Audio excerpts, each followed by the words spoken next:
You're traveling through the unknown, a journey beyond the corners of reality, where the shadows whisper and the chill runs deep. Welcome to the dimension where your deepest fears are given form. This is the Midnight Mystery. Darren, did you know they opened a Target in Owingsville? My wife Deborah asked me excitedly. Grab the car keys and let's go check it out. I rolled my eyes. It was almost 6 in the evening and I had a long day at work. The prospect of an hour's drive there, 2 hours of shopping, and an hour's drive home wasn't appealing. They didn't open a damn Target in Owingsville, I replied curtly. Only about 2,000 people live there. Why in the hell would a multi-billion-dollar corporation open a store in the middle of the sticks in a town that isn't big enough to support a McDonald's? Squealing wood on tile penetrated my ears as she pushed the bar stool away from the kitchen counter. Her footfalls approaching my chair were heavy like a pouting child's. I should have known better than to start an argument with her about Target. She dropped something from above me. A glossy red mailer advertisement sailed through the air over the top of my head. I looked down at my lap to see the familiar red and white logo. The cluster of red-vested employees smiled up at me from the shiny cardstock. Target would like to welcome you to our newest location in Owingsville, Kentucky. Bring this ad to the registered for an additional 10% off of your first purchase. There's a typo in the ad, I said, thumping the word registered with my middle finger, but she ignored me. Sloppy work. She worshipped the damn place. We lived in Lexington, Kentucky, and she made the rounds between all three. The clearance queen, she called herself. Deb would buy clearance items by the carload from any Target within a reasonable drive and resell them on Amazon. Retail arbitrage, I think she called it. Don't get me wrong, she made some decent money with it. We were middle-aged and empty nesters when she started. Her entire life had been devoted to raising the kids. When Dustin and Jessica left for college, she struggled a bit. Stirred around the house like a caged animal. I pushed her to find a hobby. It was a few years until I would retire. Most of her friends worked. That's when the Target clearance sprees started. Owingsville is almost an hour away, and there are 3 damn Targets here in town, I said, irritation building. Why do we need to drive out to the middle of nowhere to get what we could find in town? My wife went back to the kitchen and started washing the dishes. Every movement she made was exaggerated to show her displeasure. Cabinets closed so hard they were just shy of a slam. Glasses hammered on the counter so hard I expected to hear them shatter. She signed at least 3 times a minute. I wish I hadn't given in. If I would have just stood my ground, maybe everything would have been all right. Our family would still be whole. Police detectives wouldn't stop by the house every week, just for a chat. But I did give in. I agreed to go. Grab your purse and put on your shoes, I huffed, pushing myself out of the recliner. We can go, but no more than an hour of shopping. I've got to work in the morning, so we can't fool around all night. She squealed with excitement and ran off to the bedroom. Why the hell did I agree to go? The drive to Owingsville was uneventful. NPR news stories played on the radio as my wife fidgeted with her cell phone. While I had been mildly irritated before we left the house, I was almost to a raging boil by the time we got to Owingsville. An hour's drive to the middle of the country, and my wife looked at Amazon listings the entire drive. We had already reached the center of Owingsville, and the GPS said there were still 2.5 miles to go. From the overhead view on the map, the address was a good distance outside of town, headed toward Moorhead. The location of the store was making less sense at the moment. Are you sure you put the right address in the GPS? I asked Deborah. She didn't answer, still scrolling through her phone. Deborah, I said a bit louder. She looked up at me and smiled. The sweetness of it cooled my anger down to a dull simmer. I even felt bad for being angry. Her life had changed so much in the last year, and this was something she did to pass some lonely times. Sweetie, are you sure you put in the right address? I really don't think this can be right. Deb leaned over and pulled out the cardstock advertisement from her purse and looked at the address. Reaching over, she pulled the GPS from the dashboard and punched a few buttons. Out of the corner of my eye, I could see a confused expression consume her face. Yeah, she said. It's the right address. The weird thing is the GPS just corrected itself. It was down to 2 miles and jumped back up to 2.5 miles. Still says it's straight ahead on the right, though. I wasn't concerned yet, but I was confused. The GPS clearly said 2.5 miles when we pulled out of Owingsville onto the dark country lane. We had been on the road for nearly a minute. It could have been a glitch in the software, but it still left me with an uneasy feeling. My eyes darted back and forth from the GPS screen and the darting yellow lines in the center of the road.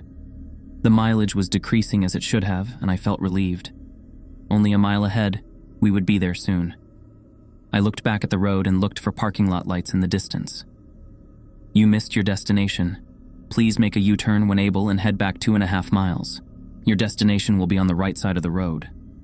What the hell? I said in a panic. The GPS had just said 1 mile only moments before. There was no way I had driven 1.5 miles past a huge department store on the side of a dark country highway and missed it.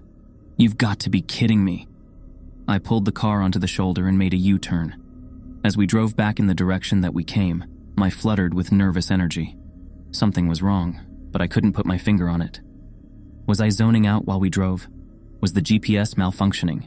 Did the damn store even exist? Just a moment before I was going to tell my wife we were heading home, I could see an unnaturally bright light ahead in the woodline. The tops of parking lot lights peeked over the top of the forest. I turned to Deborah to voice my concern, but her face was painted with a satisfied grin. I told you we'd find it, she exclaimed with excitement. We pulled around the tree line to see an immense parking lot in front of the brightly lit store. There were maybe 3 cars parked at the far side of the lot. The car returns were empty. It looked like no one had been there other than a few employees. You were all worked up over nothing. I pulled the car into a parking space closest to the door. We got out and started walking toward the entrance. There was emotionless elevator music playing in the parking lot. I looked up toward the tops of the light poles, but didn't see any speakers. None of the targets in Lexington played the canned music, and it filled me with a strange sense of dread. It was as though it came from nowhere. Even the entrance to the building was strange. While most stores have an entrance directly in the center of the building, or 2 mirrored entrances on each end of the building, there was only one here. It was almost directly at the far right corner of the building. I looked to my left and saw the 3 other cars in the lot were parked all the way to the right. Maybe there was an employee door on the side of the building, but I couldn't see a walkway. There were 4 or 5 feet of grass between the parking lot and the edge of the building. Something about the exterior was off-putting as well. Every other store I had seen was a cream or beige color with a few red awnings and a red Target logo next to the store name. Not this one.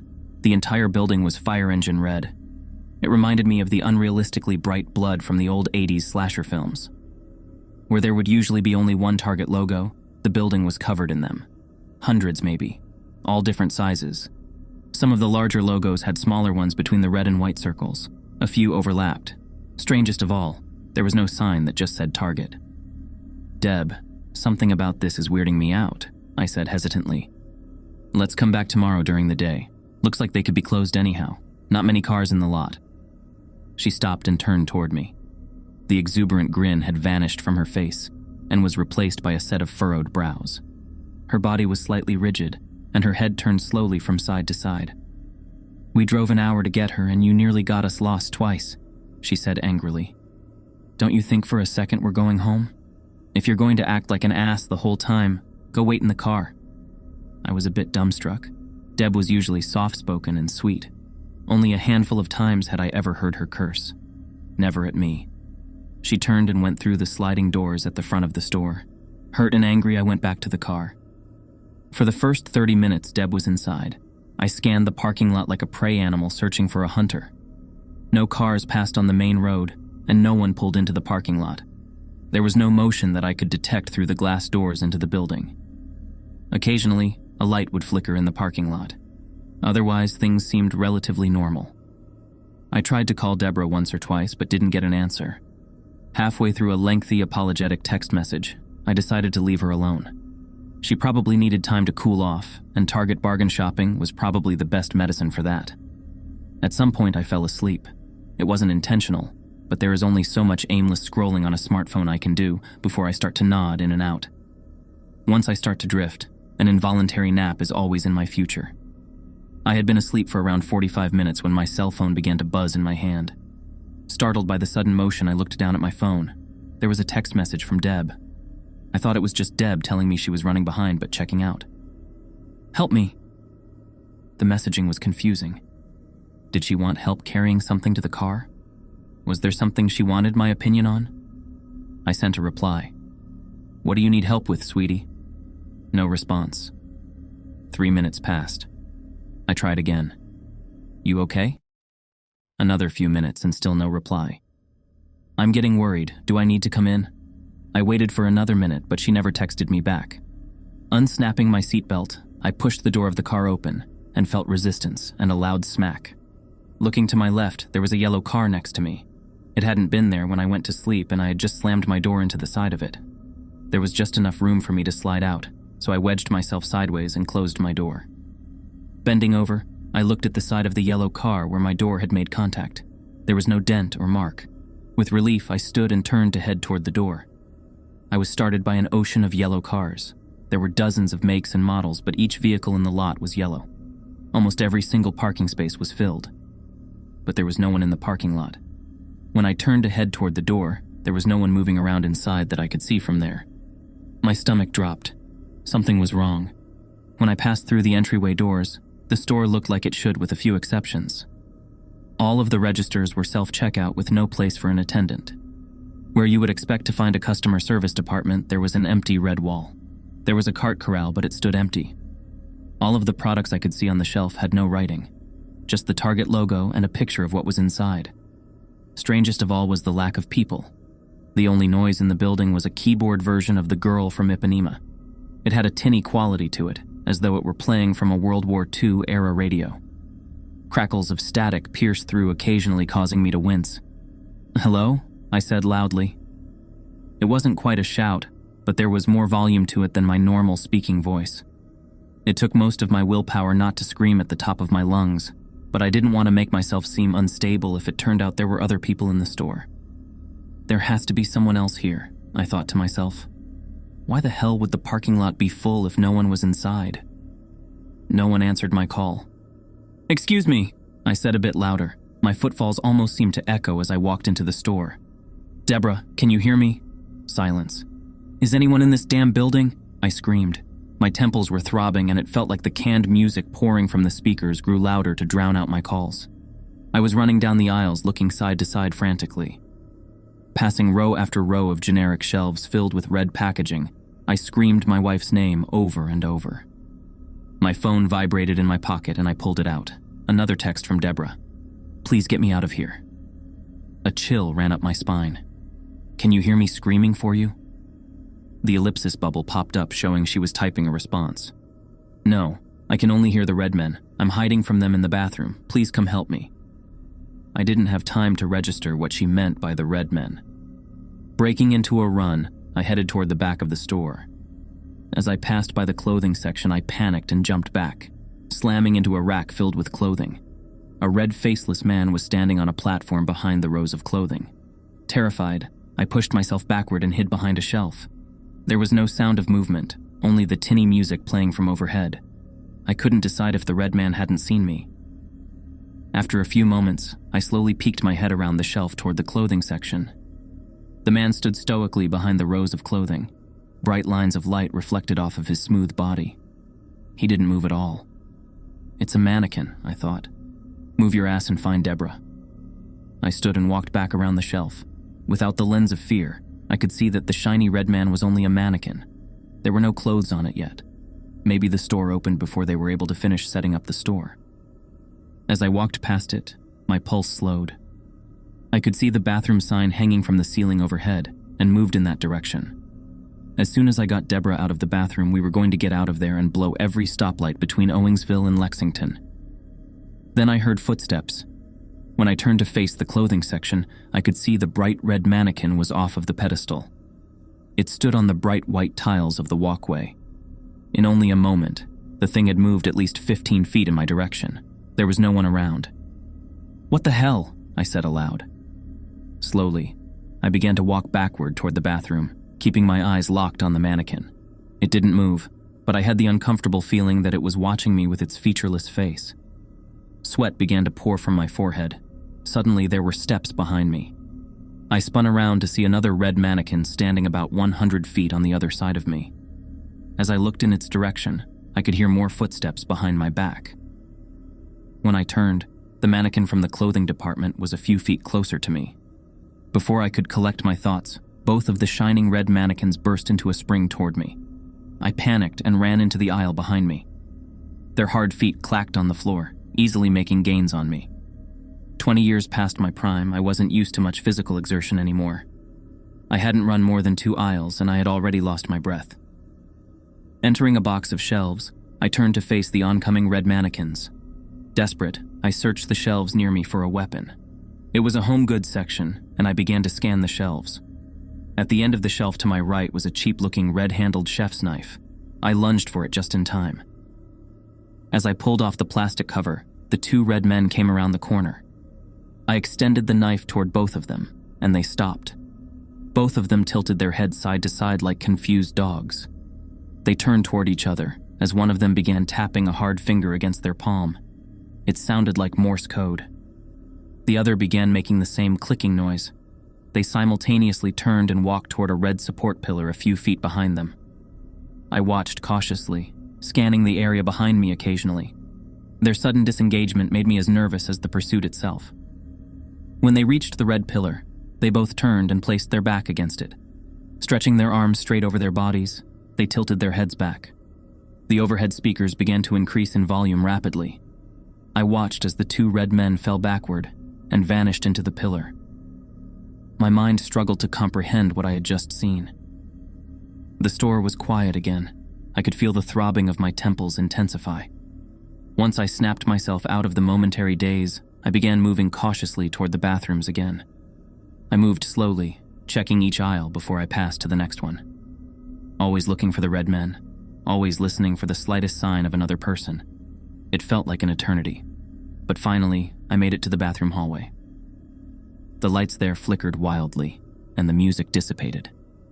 On the left was the men's restroom, and on the right was the women's.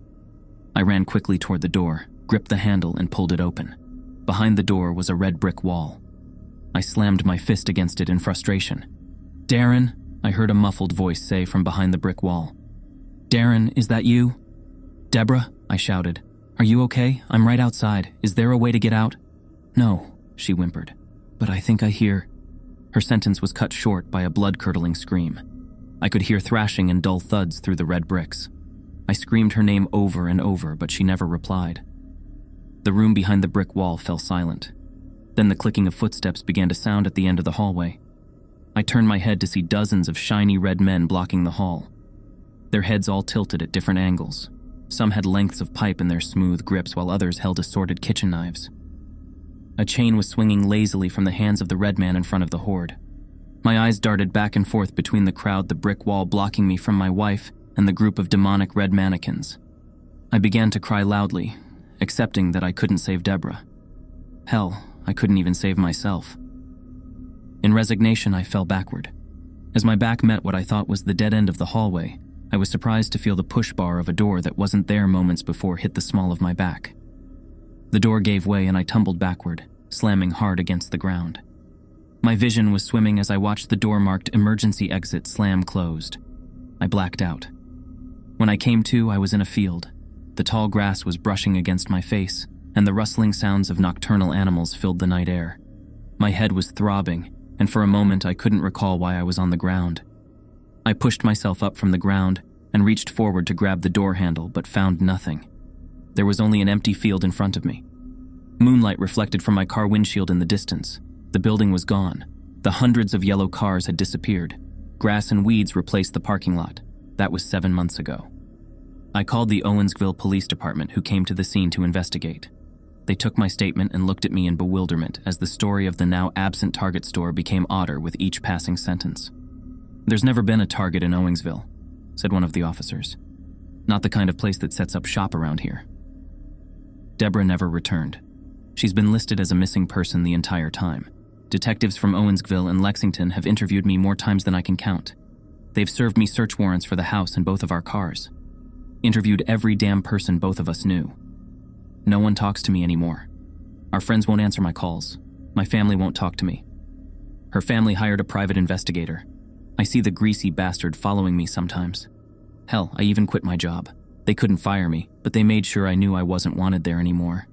I miss my wife, but everyone thinks I killed her. My life is falling apart, but maybe it will change. I've got to call the detectives soon. When I checked the mail today, there was something strange in there, something that gives me a little hope. It was a Target mailer.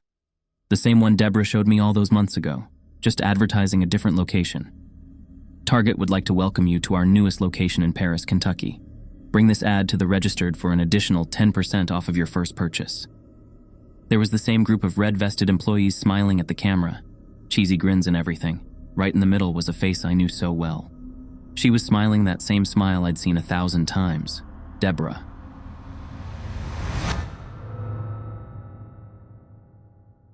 Everyone has tales about the strange and bizarre. My story is about how my half-hole mask saved my life, and continues to save my life to this very day.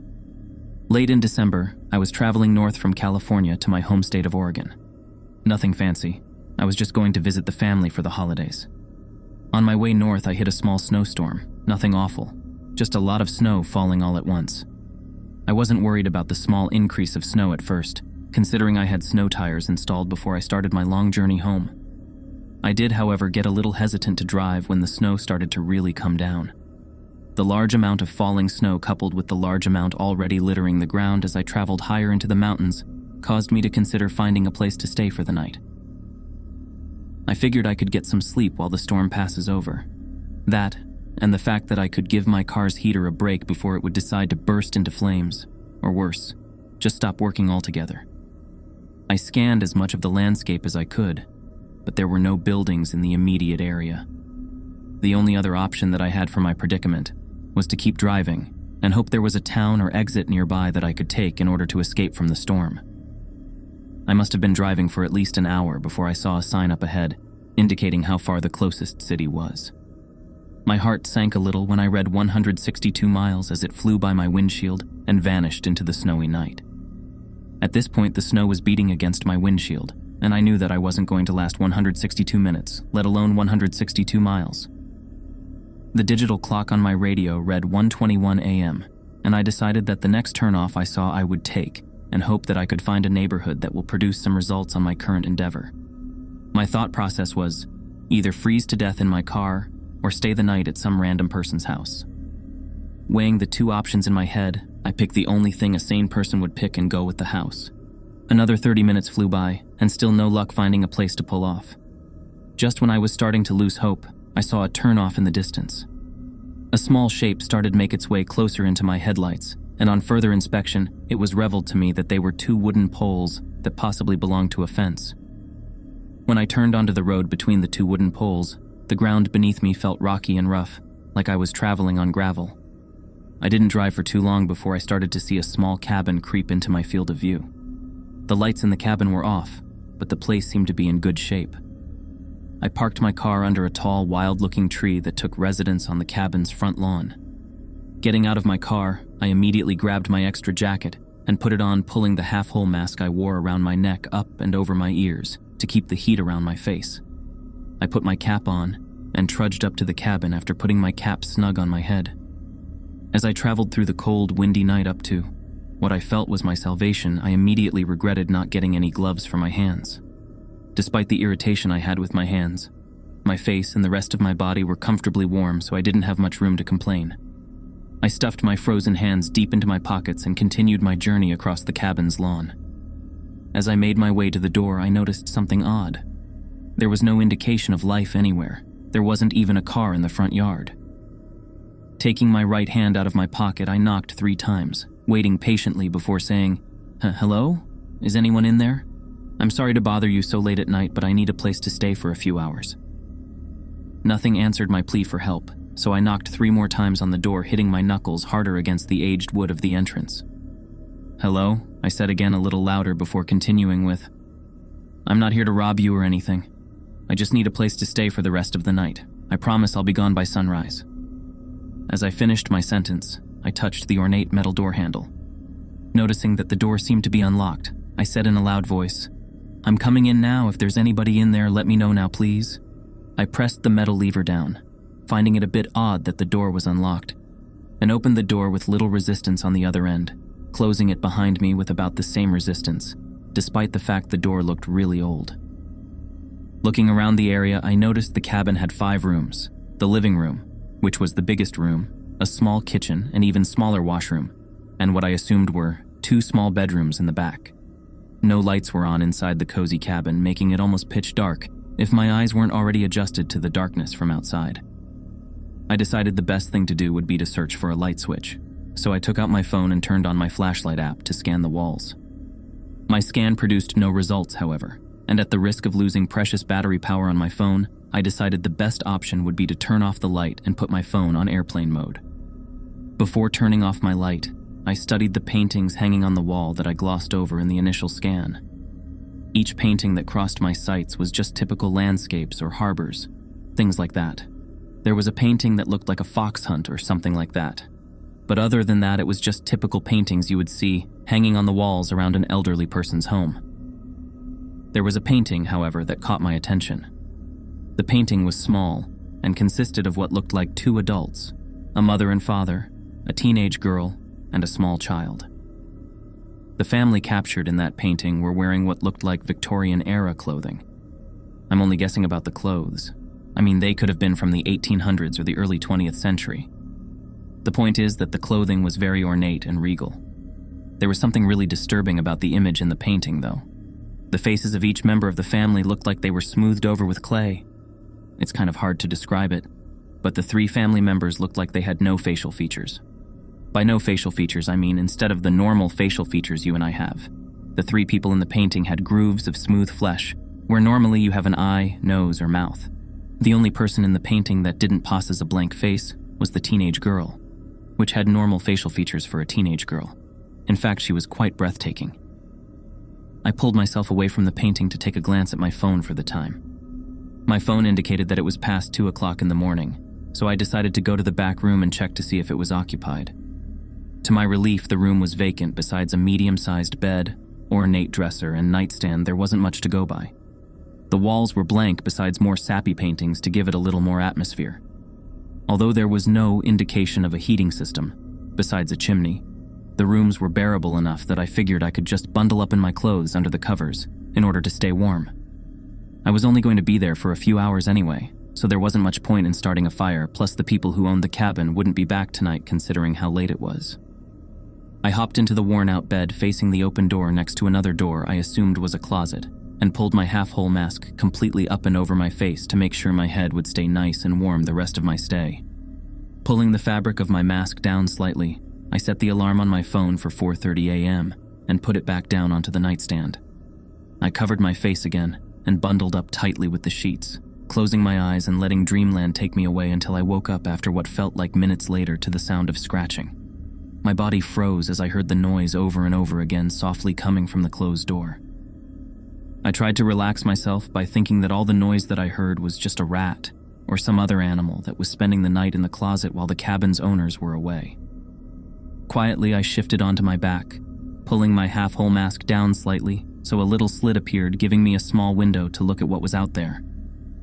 I laid on the bed stiff as a board with my cap and mask covering my face in such a way that it acted like a visor, giving me a small peek at what was in the darkness. Thankfully, my eyes were still adjusted to the dark, which gave me a small amount of reassurance as I continued looking in the direction the scratching noise was coming from. The scratching continued louder and longer for what seemed like minutes, until just like that, it suddenly stopped. Silence filled the room again, but it wasn't a safe kind of silence. The deafening silence in the room was a foreboding, ominous sort of silence. The vacuum of sound in the air was the type of silence that happens in a movie just before something jumps out at you. Just when I began to calm myself down, the doorknob to closet began to jiggle and turn very slowly. My heart was racing out of my chest as I saw and heard that knob turn, and every inch of my body wanted to bolt out of that bed and out of that cabin before whatever was on the other side of that door got out after me. I laid perfectly still on the bed despite the fact that I had a cocktail of adrenaline, nerves, and instincts telling me to get the hell out of there. My eyes widened as the door to the closet opened slightly, and I saw what looked like a dried head attached to an elongated neck pop out of the opening, followed by a skeletal body. The thing that was emerging from the closet crawled on all fours out of the doorway and slowly made its way to the bed I was sleeping in. I had never been more frightened in my whole entire life as the thing stood up, almost touching the roof of the cabin, and looked down in my direction. The creature stood there, studying me as I peeked through the thin slit in my mask, pure terror swirling around in my mind as I glanced up at the body of the creature. Looking at the creature's skeletal face, I noticed that it had no eyes in its eye sockets, which lead me to believe that it couldn't see me, even though I could see it. Just when the idea of it not being able to see me started to give me a little comfort, The creature began to speak. Strange. The creature whispered softly as it continued to watch me, and then began to speak again. It has no fear of me.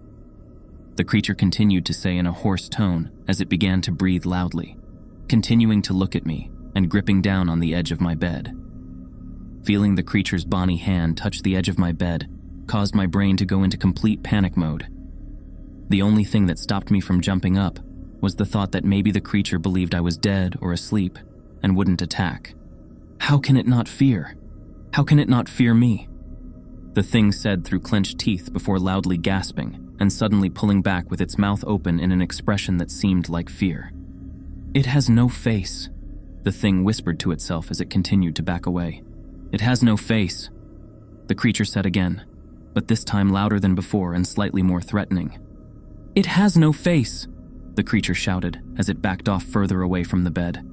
I heard the thing breathing loudly and quickly before calming down and slowly returning to the side of the bed. Leaning over me slowly, the creature continued to look at me before softly beginning to breathe on my face. I could smell its foul breath even through my mask. The smell was so powerful that it took all my strength not gag as a reflex to the awful stench. In my mind, I made the choice to keep motionless and not do or say anything that could compromise whatever illusion I was giving the thing that was currently studying me. The creature breathed on me again softly. The stench I smelled from its breath could only be described as pure death, which only strengthened my resolve to stay perfectly motionless. Strange, the thing whispered at me again, leaning in close to me to the point where I could see and smell its decaying flesh. The creature slowly reached for me, its hand slowly moving towards my face. With every inch that decaying hand moved, I couldn't help but feel my situation becoming more and more dire. I thought that this was it for me. The creature would kill me tonight, or take me away and torture me, then kill me, and no one would know what happened to me. No one would find my body out here, and no one would know my story. I could feel tears start to swell up in my eyes as I thought of everyone I ever loved being yanked away from me in this one moment. No face, no face, no face, the creature softly chanted as its hands crept ever closer to my face. I could hear the anguish in the creature's voice as it continued chanting over and over as it reached for me. As the creature's long, bony hand crept only centimeters away from my face, I braced myself for the worst, making the last thoughts I would ever have about the people who I loved. Just as I thought my life was all over, a sudden loud noise erupted from the room, filling the ear closest to the nightstand with a flood of beeps and causing the creature to scream and jump back. As the noise continued, the creature threw itself back against the wall, shrieking uncontrollably in terror as it stumbled back towards the closet. I was dumbstruck for a second before the thought came to me that I had set my alarm for 4:30 a.m., which must have been the source of the noise. I jumped out of the bed, grabbing my phone and pointing the lit-up screen at the monster as the alarm continued to ring loudly. The loud ringing caused the monster to shriek even more in confusion and terror as it retreated quicker as I approached. Seeing my chance, I activated my phone's flashlight and put it on strobe in order to disorientate the monster further. "No face, no face, no face," the creature shrieked at me as it withdrew to the safety of the closet. I continued to shine my light on the creature, and for added effect I started playing loud music as I continued to jab my phone in the monster's direction like a lion tamer. The thing threw itself into the dark recesses of the closet, and I shoved the door back, locking it after I slammed it closed. The shrieks coming from the monster started to get fainter and fainter, like it was retreating deeper into the house. "No face, no face, it has no face," I could hear the creature yell out as it got further and further away. After hearing the last retreating words of the thing that terrified me the whole night, I bolted from the cabin at breakneck speed, jumping into my car, and floored it off the gravel road. I was shaking all over as I drove, and when I pulled my half-whole mask further down, my exposed skin was as white as the snow that littered the ground. I was so frightened by the whole experience. As soon as I pulled into the first town I saw, I parked my car and began to sob uncontrollably for a while. The experience that I had just been through would scar me for life, but as I wept in my car in the parking lot of a 7-Eleven, I couldn't help but start to laugh a little in between my fits of crying. I got through my ordeal without so much as a scratch on me. Well, besides the mental scars, I was fine. I was alive, and I didn't have to worry anymore. After I finished with my whole episode of crying and laughing like an insane person, I entered the store sniffling and wiping away the rest of my tears. As I continued into the store, the cashier looked up at me and traced my direction with his eyes before continuing with what he was doing. The store was mostly empty. Besides an elderly couple, I was the only customer in there. "Had a rough night?" the cashier said with one eyebrow cocked up while he scanned my items. "You have no idea," I said, looking out the window at the sunny winter day. "I noticed you looked a bit upset when you came in. What happened? Did you get dumped or something?" he said, looking up at me as the register computed how much I owed him. Looking at the young man behind the register, he seemed to be a little younger than I was. Although that doesn't say much because even though I'm 22, I look younger than my actual age. I looked at the cashier's name tag for a second, before feeling that I had nothing to lose by telling him about the night I just had. The small name on his ID tag read Evan, and as I finished telling him my frightening tale, something odd happened. I expected him to burst out laughing or say I was the best liar he had ever talked to. Instead of doing any of that, Evan just stood there, his skin milk white as he stared at me with an expression so horrified, he gave me the impression that he just witnessed someone get run over by a train or something. "Evan, are you all right?" I said, looking into his eyes while we both stood there quiet. "What? Oh, yeah, it's just..." Evan began to say before his thoughts trailed off due to the new feeling that we were both being watched. I began to feel eyes burn into the back of my head before turning around to see the old couple I glanced at when I entered the store beforehand. The old couple possessed the same horrified look that Evan had just a few seconds ago. They must have heard the whole story I told. After a few moments of silence, the old couple asked me what I knew about the cabin, to which I couldn't really say. I gave them the best description I could about what I saw. The couple proceeded to tell me about the cabin, how long it's been there, and that it was haunted by a presence so terrifying that the place was condemned and left to rot away after so many people disappeared there. They told me that no one who ever stayed in that cabin has ever been seen alive again, if they've ever been seen at all after their visit. "One of my best friends stayed the night in that cabin," Evan said quietly as he stared off into the distance, but continued his thoughts with, "I refused to go into the cabin. I knew something bad would happen if we went in. I tried so hard to convince him that the dare was stupid and to not go in, but he refused to be labeled as a chicken and continued with the dare." Evan's eyes began to water as he continued with his story. "I never saw him again after that night.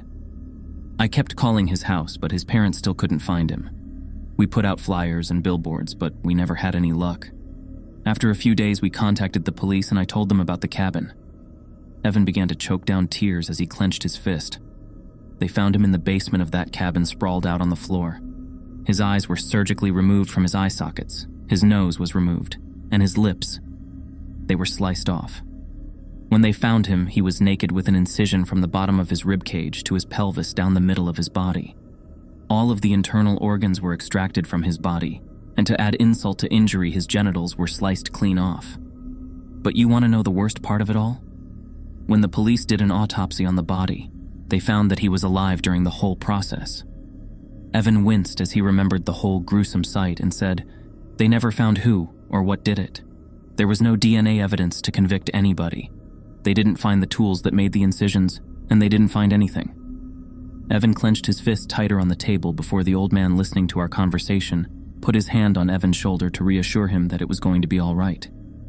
As he comforted Evan, he looked at me and said, "People have been disappearing from that area for decades, maybe even centuries for all we know.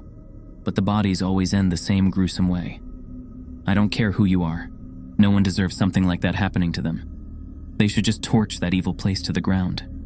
The old lady joined her husband's side and looked at me with the most foreboding face I had ever seen. "If your story is true, you should consider yourself the luckiest man on the face of the earth. In all my years of living, you are the only one to go into that cabin and come out alive," the woman said, gripping onto her husband's hand tightly as she spoke to me. After hearing the old woman's words, I realized that Evan said the body of his friend was found in the basement, which explains why the monster's voice got fainter. It would have pulled me into the basement if my phone hadn't gone off. I quickly paid for my items and left the store more troubled now than I was when I entered. Feeling drowsy due to the lack of sleep and constant adrenaline rush caused by my whole terrible ordeal, I decided to go to a hotel and spend the day sleeping and relaxing to get my mind off things. That night I sat on the bed in my hotel room and looked at the two items that saved my life. In one hand I gripped onto my half-whole mask, which hid my face from that terrible monster. In my other hand I held my cell phone, which scared away the horrible beast that could have killed me. I decided that from that day on, I would always wear my half-whole mask to bed. It saved my life, that's the least I can do for it. The recent brush with death I just experienced had taught me that life is too precious to waste, so I decided to ask my best friend Samantha out on a date, and things worked perfectly. Samantha and I were together for 2 years before I recently asked for her hand in marriage, which she said yes. Part of me will never forget that awful night, and because of it, not only have I been wearing my half-whole mask to bed every night since then, I've also made it a priority not to live in any type of house that has a basement. As an added safety measure, I started locking every door before going to bed. It's a pain, but you can never be too careful. Despite these crazy precautions, Samantha has accepted my little quirks and has continued to be supportive as we continue or journey through life together. I couldn't be happier with the way things turned out in my life, and I'm so lucky to be with Samantha. Everything's perfect. There's just one thing that bothers me, and I think I might just have to blame my imagination. But sometimes when I wake up at night, when it's really quiet, sometimes I'll hear soft scratching noises. Also, and I think it's just paranoia, but I swear, sometimes I hear something whisper, "No face," from inside my closet. There's a trail that leads out of Leadville, Colorado, raised like a railroad on high banks. It leads to what remains of Oro City, a true 1860s era ghost town from the gold rush days. The elevated nature of the trail allows visitors to look down on dilapidated cabins, storage buildings, stores, and saloons. Although without a guide, it might be hard to distinguish what was what. But if you're up for it, there's another site further up into the hills. So little remains, there are no recent published maps that mark it. You have to leave the trail entirely and trek through the pines for a mile or so. The hills close in on either side for a stretch, but eventually they pull away to reveal an even smaller valley with a little creek bed winding through. The folk who once lived here called the place Shirleytown. There's really not much left to look at. Some rough-hewn planks hanging onto one another like old drunks staggering out of a bar. Gray stones lined up that might have supported a structure, and others strewn in circles that could have warmed pioneers as well as hikers from the Eastlands. But time and the ceaseless assault of nature have long since worn, blown, or washed away most patterns so that one could pass by and mistake it for any other high country valley. Still, there are places where those forces have failed to sweep away the desiccated remains of memory. Wander around this little valley for a bit, and you'll get the sense that Shirleytown is one such place. Hikers have returned to Leadville, reporting a sense of someone else's despair falling across their shoulders, of someone else's anger driving them to hostility against comrades or family. Usually, a haunted site draws curious visitors that feed the local economy. Shirleytown is pushed away into the closeted woods like a demented, shit-soiled grandparent kept in the attic. Only a very few have explored the vanished town long enough to take note of a certain pile of stones in what must have been the main thoroughfare. If you've remained, you may have stumbled upon it by now. Only knee-high and generally unremarkable, the pile is easy to dismiss. But a closer inspection will lead you to think great care, and much time was taken in selecting the rocks heaped here. Although they vary in size, anywhere from that of a golf ball to a person's head, the stones all seem to have one particular thing in common, a side that bears a striking resemblance to a human face. Most curious of all, no matter how detailed and accurate the other facial features are, the eyes are always a pair of X's. If you're skeptical, you'll say the stones were some lonely prospector's hobby, the result of repeated attempts to produce something artistic. But apart from the scratched eyes, there is nothing about the stones to suggest they were sculpted by hand. It would seem they were selected because of their natural shape and brought to this place for some inexplicable reason. And at some point along the way, someone bothered to scratch the eyes out. Back in Leadville, there are those who've lived long enough to recall tales once told about Shirleytown. Put the shards together and a cohesive story starts to emerge not found in any of the books of local history or folklore. It's not exactly a ghost story. Rather, it's a story of violence that led to such ghosts' existence, of events that would leave an evil stain on an obscure scrap of valley still not fully cleansed. Sit and have a listen. In the fall of 1863, the Civil War was laying waste to the southeastern states with clashes and sieges that seemed unending. In Chattanooga, Tennessee, The Union forces under Ulysses S. Grant had successfully routed the Confederates and driven them into Georgia. When Grant took a promotion and left General Sherman to embark on his devastating march to the sea, the ripples within the ranks led a certain lowly surgeon by the name of Jerome Stiles to steal away and desert. It was a shrewd move for Dr. Stiles. The increasing number of dead and crippled soldiers that tended to leave his surgeon's tent in worse condition was turning eyes his way. Stiles wasn't an incompetent doctor at all, but was actually quite brilliant. So it was puzzling that, during the turmoil of a military engagement, when supervision was at its lowest, patients with belly or head wounds were having their limbs removed. Many of them didn't survive to make it off the doctor's operating table. There was no lack of screaming in any medical area near a battle, but the screams coming from Stiles' tent were always longer. The truth was, Stiles took great pleasure in eliciting these screams.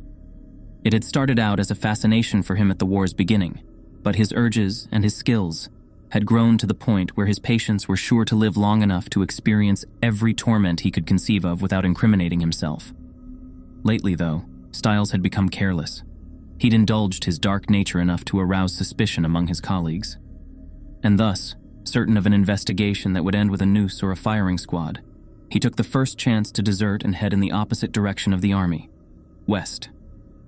What followed was 2 years of constant vagrancy.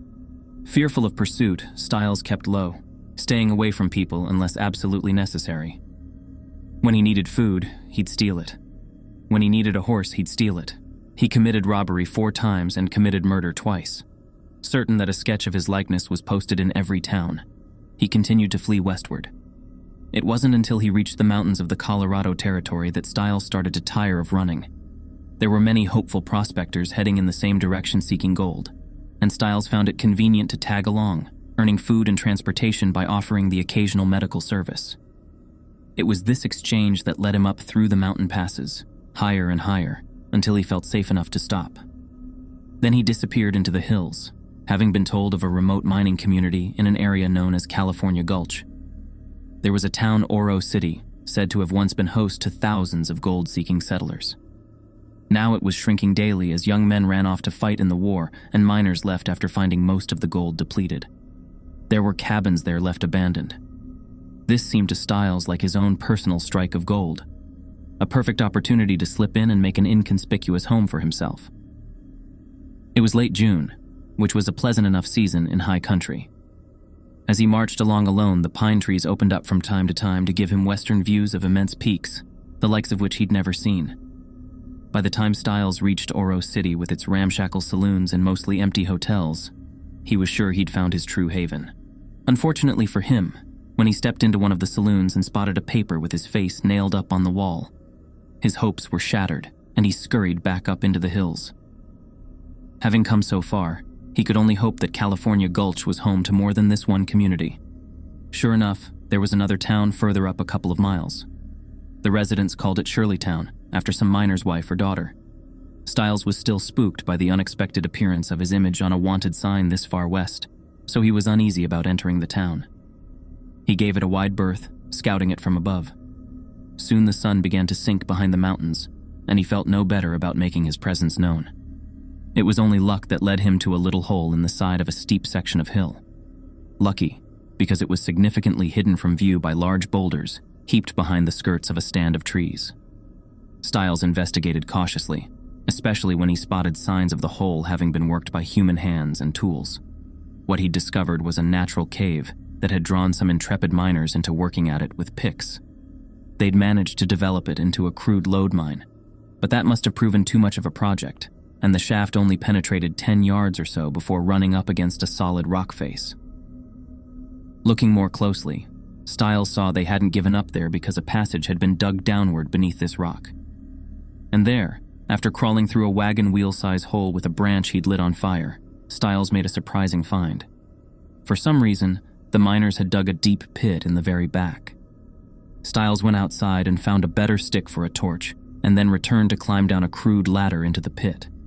He found himself in a chamber the size of a small room. It was empty save for a few pieces of timber and a rusty bucket. But this, he realized with relief, would provide excellent shelter for a fugitive such as himself. Stiles set about making it his home. By the time winter arrived, the former surgeon was not only settled, he was prepared. Already a fair hunter, he honed his skill until he was certain he could keep himself fed during the freezing months. His mine shaft was now lined and cordoned off with the skins of his kills, making the recesses quite easy to keep warm. This was perfect. He could finish out his days here in reasonable comfort. But being so long on the run had distracted Stiles from a deeper need. When one is running away from people, it's easy to forget that one needs people. As the weeks went by and time drew out, Stiles discovered a growing loneliness. He began to venture out, hoping to catch sight of folk from the nearby mining community. From time to time, he would see them shuffling off to their various sites or out hunting for game. He'd grown quite accustomed to hiding over the past 2 years, so remaining unseen came as easy to him as pissing on a tree.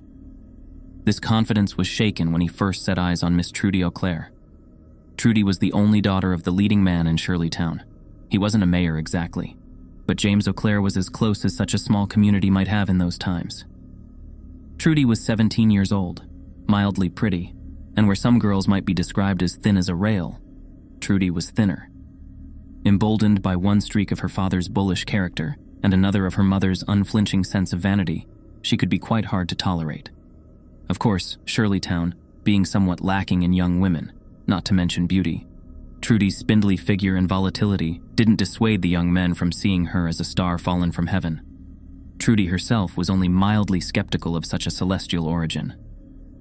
Dr. Stiles first saw Trudy Auclair when she strayed into the woods, hoping to lead a certain young rooster of a miner into thinking a secret kiss might be in his cards. Her intention was to teach the fool a lesson in rejection, but the young man happened to not be watching. The sight of Trudy sulking was simply the loveliest thing Stiles had witnessed in ages, and by the time she returned to the town, Stiles was more than a little taken with her. Obsessiveness was woven deeply into the black strands of his nature. He started lingering more and more often in the vicinity of the town in hopes of catching glimpses of the young woman. It was only a matter of time before his obsession turned into such fervent desire that he decided he must possess Trudy Auclair. He was sure he could convince her to love him. He was, after all, an accomplished surgeon. So he waited for her to stray again while Shirleytown went about its business, unaware that a deranged thief and killer was watching and biding his time. When Dr. Jerome Stiles abducted Trudy Auclair, it was for him like a glass of cold water after wandering a dry desert. Her vehement struggle invigorated him. When she bit his hand, he laughed, not at her, but at how it made him feel alive after being holed away for so long. He gripped her beneath the jaw with one hand and held her mouth shut tight. But for him, this was an act of love. It was for her own good. She would come to appreciate his strength, and she would love him for it. The deep hole in the back of the mine had been turned into a bedroom of sorts. Stiles didn't want to cause Trudy discomfort. He just wanted to keep her from running away. He dug the hole a little deeper and removed the rickety ladder. The only access in and out of the hole would be a sturdier ladder he'd constructed of scavenged timber from around the town, and which he'd lower into the hole only when he'd need to. Trudy's bed at first was little more than some dirty blankets, her toilet the rusty pail. Those first weeks of captivity were made of long days for both Trudy and Stiles. She was no meek lamb, that daughter of James Auclair. She dug at the walls of her cell until she reached bare rock and the nails were torn from her fingers. She refused food until she could no longer stand or speak, and these were the times Stiles found it safe enough to come down and get the pail for emptying and replace the filthy wash rag with a somewhat clean one. When she could speak again, Trudy's only words were vitriolic and damning. The girl refused to beg. Such defiance frustrated the demon in Stiles' brain. He'd expected better of her. Still, he could afford to be patient. He heard the shouts of searching townsfolk as they tramped all throughout the woods near his hideout. But he'd taken great pains to camouflage the entrance, and his gamble paid off when the searchers gradually left off their searching. After a week, the shouts ceased. Trudy was most likely presumed by the folk to be dead, carried off and devoured by some animal. Trudy made 2 almost successful attempts to escape. In both cases, she made it just outside the entrance to the shaft before he caught her. And in each of those cases, Stiles amputated one of her hands. He was, after all, a capable surgeon. He'd had plenty of experience removing limbs while serving out east behind the lines of battle. When Trudy got away the first time, Stiles was surprised, but not overly so. No prison is perfect. But when a couple of months later she managed it again, He was shocked that she could accomplish this with only her right hand. It was only after the left hand was gone as well that Trudy Eau Claire's spirit seemed to break. Her vocal defiance fell to mumbling consent. She accepted her food with muted gratitude and spent most of her time in bed rather than poking and digging at the walls. Her stupor was such that Styles found it safe to spend more time down there with her. She didn't fight him when he made advances. She didn't fight him when he went beyond advances. She'd become the doctor's perfect lover. In Styles' mind, Trudy Eau Claire was his wife. It was confirmed for him when she began to show. The doctor had never seen himself as a family man given his quirks, but knowing his seed was taking shape within Trudy's belly gave him cause to rethink his prospects. Perhaps he could become a decent man, maybe even a respectable man. Was it beyond reason to think that one day he could walk Trudy back into town on his arm with a beautiful baby in hers? He figured he could fashion perfect prosthetic hands for her out of the forest wood, and thus gain forgiveness for his past sins. They surely must be a good Christian community, capable of the mercy of Christ. Once the child was born, a boy. Styles was dismayed that the beauty of the baby was lost on the captive bride.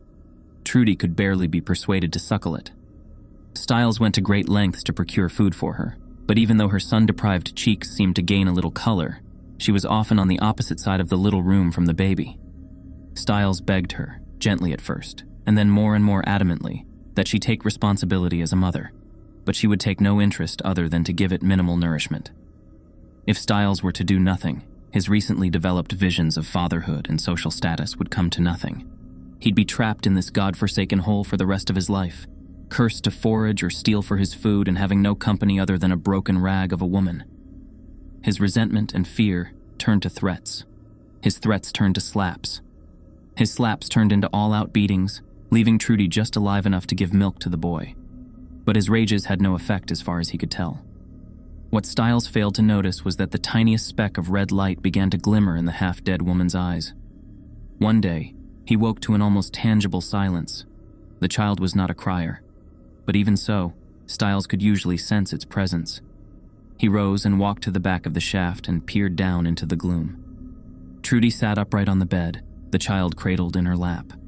Her head was bent over the child so he couldn't see until she looked up at him.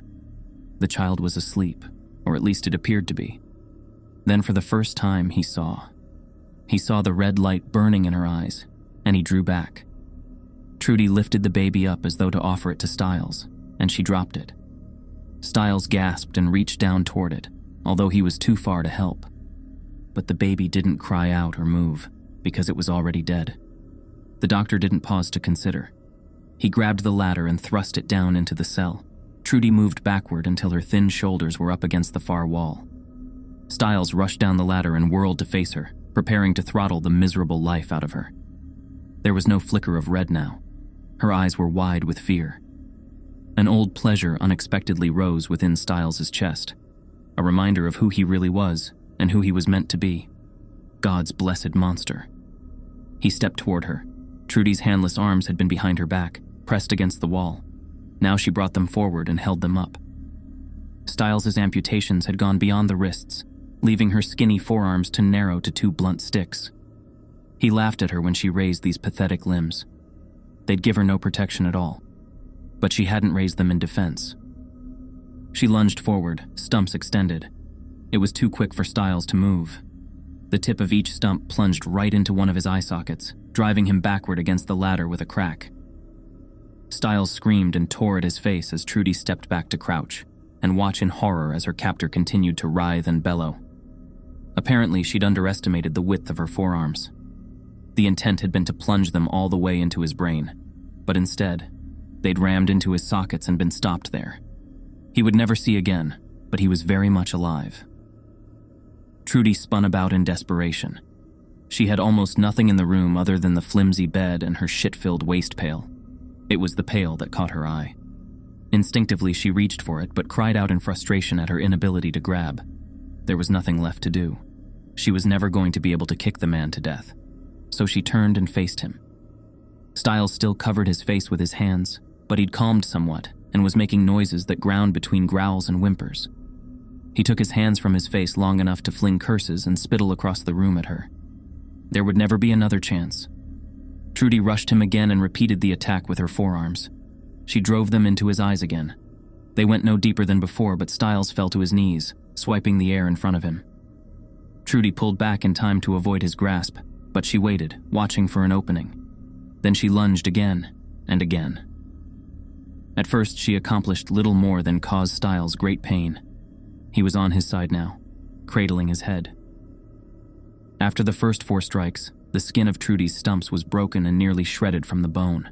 Stripped of skin, they'd become more narrow and slick. Trudy kicked Stiles' arms away from his face and dropped to her knees.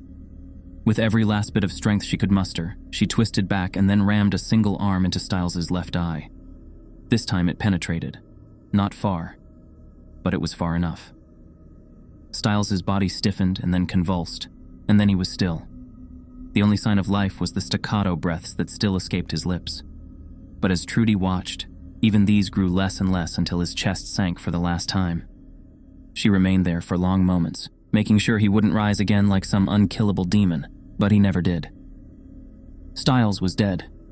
The sudden pain of her newly ruined arms struck Trudy as though her hands had been cut off again.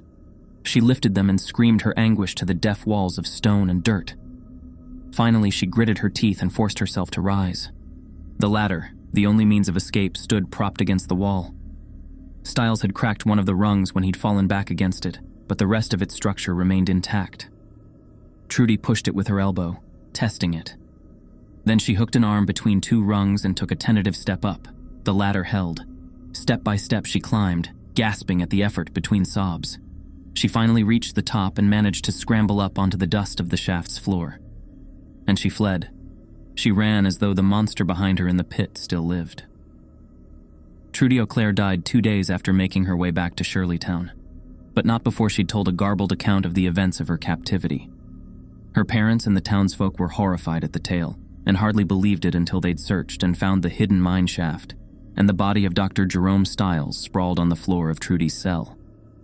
The men who'd found him vomited at the sight and returned weak-kneed to those who waited above. Trudy's account, they said, was true. The Auclair family never recovered from the tragedy. As their leadership declined, so did Shirleytown. People began to seek their fortunes elsewhere. Family by family, they either moved away or died off, leaving the Auclairs to grieve their daughter alone and penniless. Finally, John Auclair buried his wife, and then he hung himself from a beam in a warehouse near the center of town.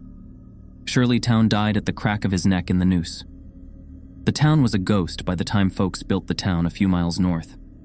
Some of the original settlers lived in Leadville now, and often spoke of Trudy Auclair's story. From time to time, someone would report seeing her ghost wandering the hills. Someone else claimed to have seen the blind doctor, 2 bloody sockets where Trudy had plunged her mutilated arms. In time, it became the substance of a legend, and a peculiar addition had been made. It was said that many of the stones surrounding the old Shirleytown site, especially near the old shaft, had taken on the likeness of a man with his eyes gouged out. And the ghosts of Jerome Stiles and Trudy Auclair would haunt the hills until every one of them had been removed from the woods and piled up within the town's perimeter. But there are ghost stories, and then there are the events that shred the walls of life with such brutality that hell can be glimpsed between the torn lines. And something was terribly rent in the woods surrounding Shirleytown, and it screams yet. There now. You must look at this valley differently, with different eyes, than you did before. Do the pines seem to lean in and over the place, and the tall grass shiver a little too closely? Do the ruins huddle together like dogs afraid of another beating? You may have random, uninvited thoughts like, what did the doctor do with the girl's hands? Is there still a hole in the ground nearby where the bones of a demon lay at the bottom of a dark pit? You wouldn't be the first person to have had these thoughts and fled from them. Laughing at your gullibility, you might kick at the pile and turn to look for the trail out of here.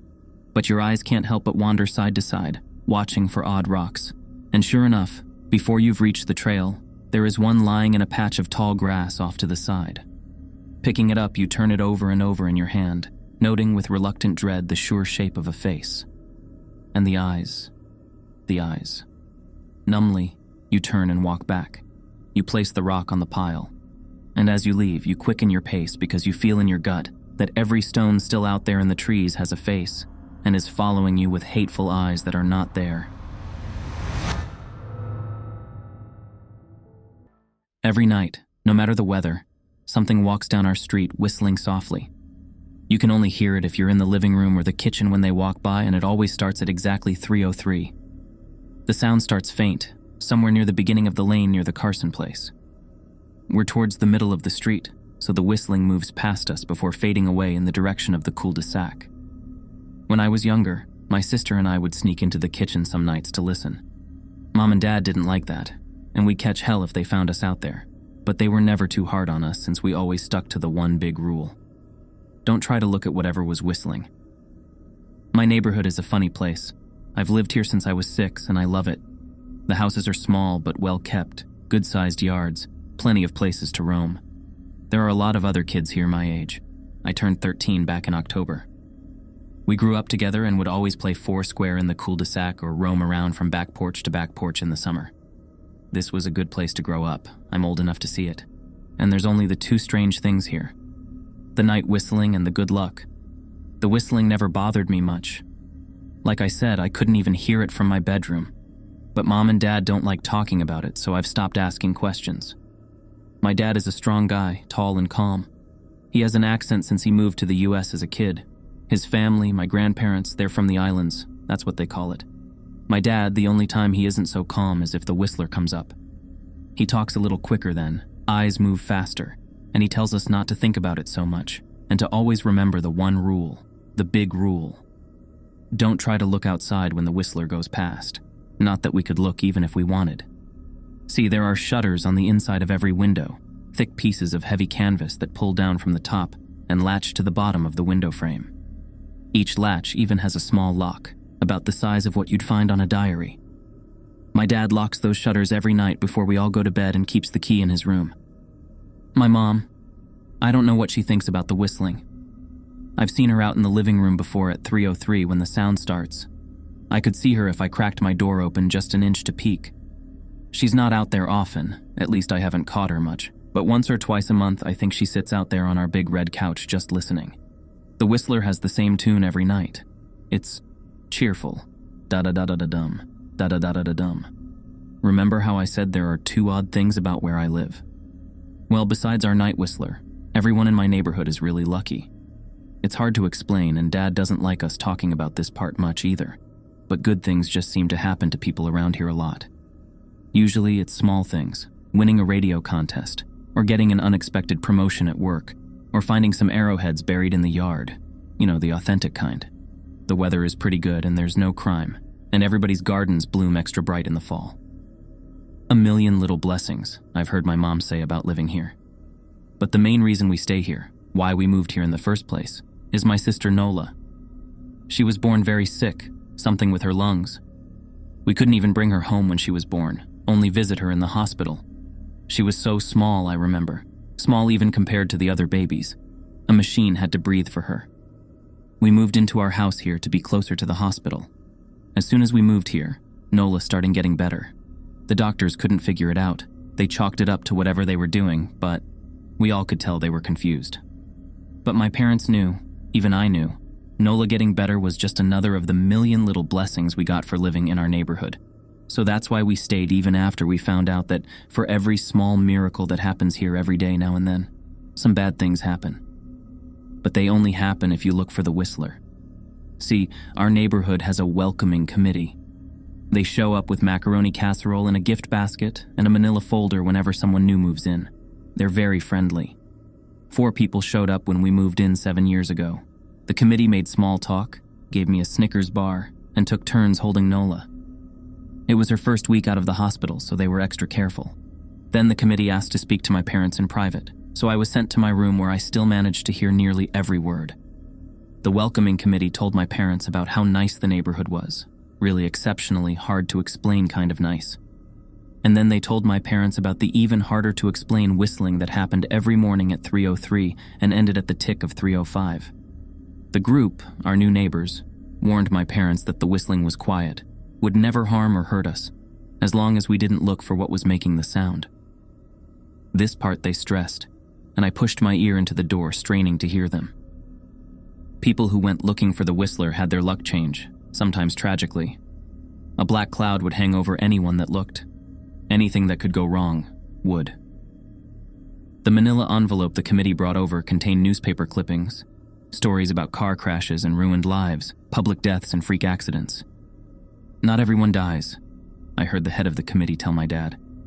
"But the life goes out of them. Even if they live, there's no light in them ever again. No presence." My mom, I could tell she wasn't taking it seriously. She kept asking if this was some prank they play on new neighbors. At one point, my mom got angry, accused the committee of trying to scare us out of our new home, asked them if they were racist on account of my dad being from the islands. My dad calmed her down, told her he could tell our new neighbors were sincere and they were just trying to help us. He explained that he grew up hearing these kinds of stories from his mom and that he knew there were strange things that walked among us. Some of those strange things were good and some were bad, but most were just different. After the committee left, Dad went out to the hardware store, bought the canvas blinds, the latches and the locks, and installed them on every window in the house after dinner. That first night in our new house, I crept out of my room at 3 a.m. only to find my dad awake sitting on the living room couch, holding my baby sister. My dad held up his finger in a she motion but patted the couch next to him. I sat and we waited. At exactly 3:03 we heard the whistling. Da-da-da-da-da-dum, da-da-da-da-da-dum. It came and it went just like our neighbors said. The whistling returns each night and we never look and we enjoy our million little blessings every day. Nola breathes on her own and she's grown into a strong, clever girl. My dad even joined the welcoming committee. We don't get new neighbors often. Why would anyone want to leave? But when a new family moves in, my dad and the committee bring the macaroni casserole, a gift basket, and the manila folder. I can always tell by the look on my dad's face when he comes back if the family took the committee seriously or if we'd be getting new neighbors again very soon. Not long ago, a family moved in directly next to us. The previous owner, Miss Maddie, passed away at age 105. She'd lived a good, long life. Our new neighbors seemed like they'd fit in just fine. They believed the welcoming committee, took my dad's advice about the locking shutters since they had a young child of their own. Whatever newspaper clippings were in that manila envelope, whatever evidence, my dad never let us see. But I imagine it must have been awfully convincing since our neighbors got along with no issues for the first month. One night, when our new neighbors had to leave town, they sent their son, Holden, to stay with us. He was 12, a year under me in school. I didn't know him well before that night, but as soon as his parents dropped him off after dinner, I could tell it was going to be a bad time. "Do you know who is always out there whistling every night?" Holden asked the moment the adults left the room.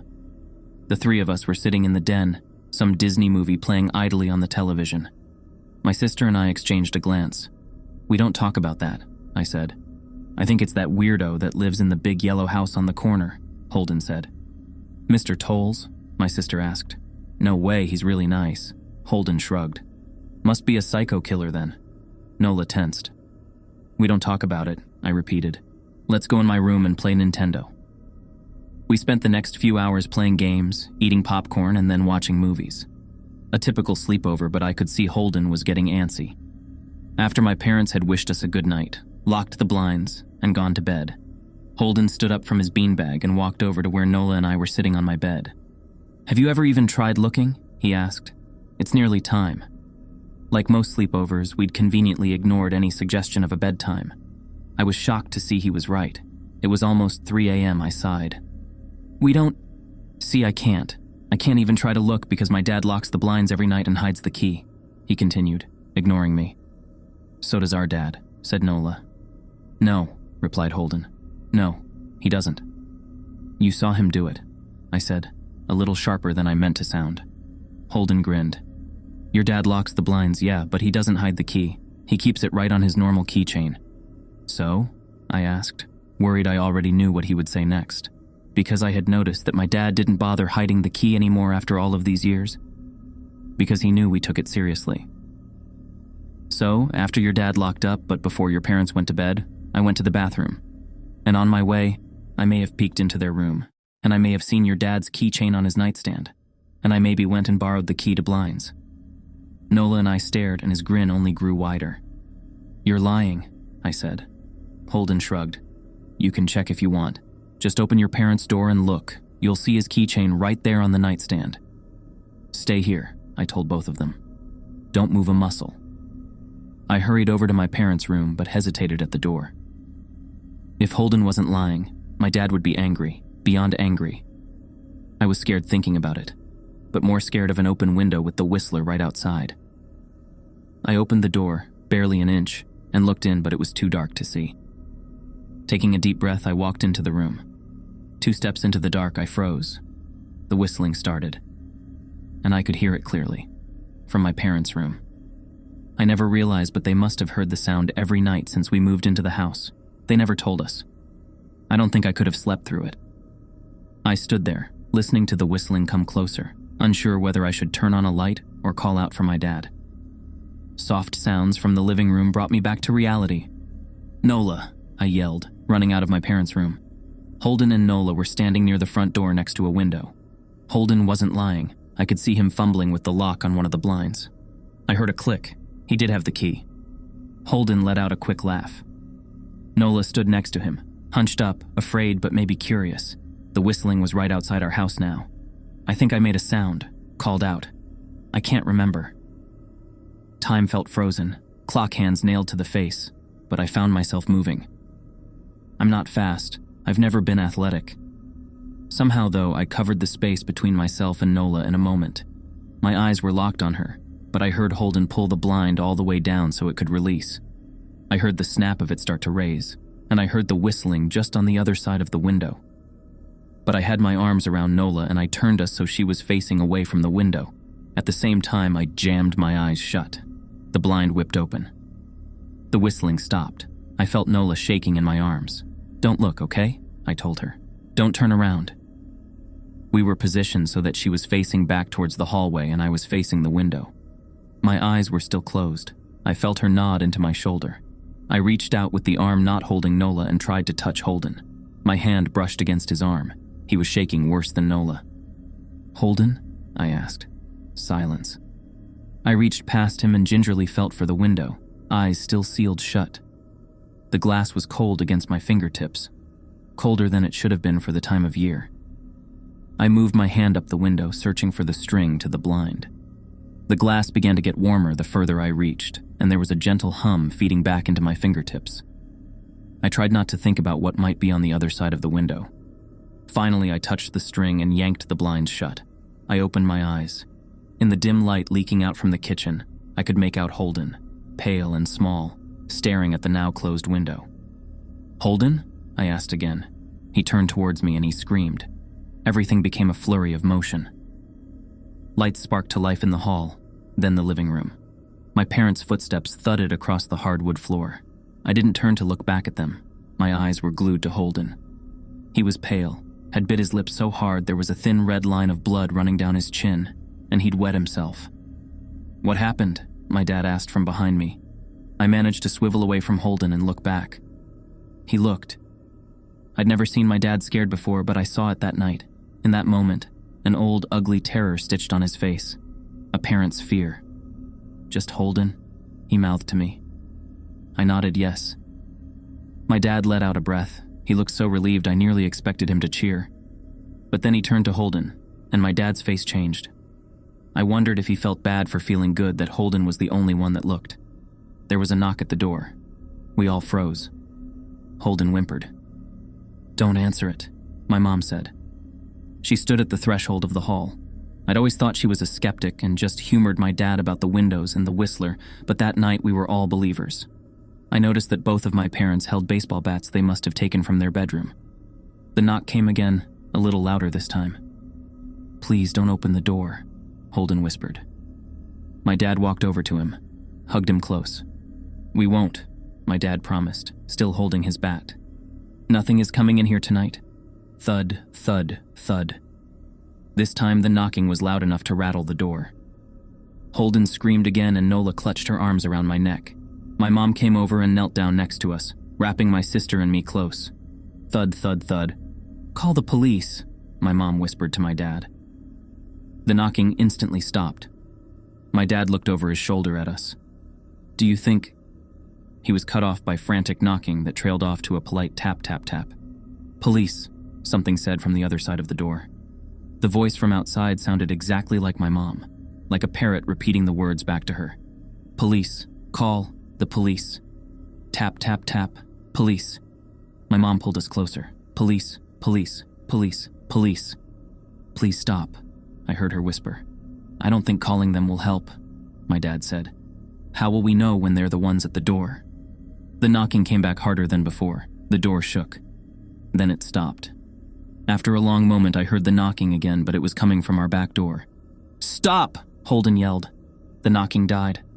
I won't tell, Holden said, staring at the door. I promise I won't tell anyone what I saw. Just please go away.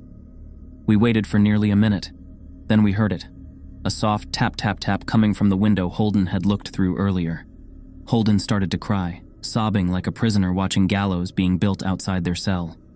My dad held him, brushed his hair but never lied to him, never told him things would be okay. The tapping at the window went on for the rest of the night. We huddled together in the living room for I don't know how long. Eventually, my mom tried to take us kids into my room while my dad stayed to watch the door. But the second we moved into my bedroom, the knocking came back, so loud it was possible to ignore. I was afraid the door couldn't take it. We went back to the living room and the knocking stopped. Only the tap, tap, tap on the window remained. None of us slept that night. The tapping stopped around 7 a.m. That's about the time the sun comes up here.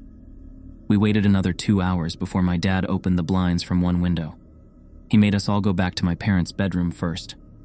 I heard him open the door, then come back in. Okay, he told us. It's done. Holden's parents came back around lunchtime. My mom and dad walked Holden over to his house, and they all went inside for quite a while. Nola and I watched from the window. She stuck to me the whole day, right at my side, sometimes holding my hand.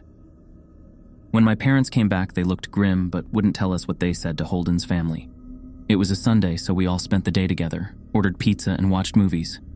That night, everyone slept in my room, Nola and my mom in the bed with me, my dad in a chair he'd pulled over. There was no knocking that night or any night since.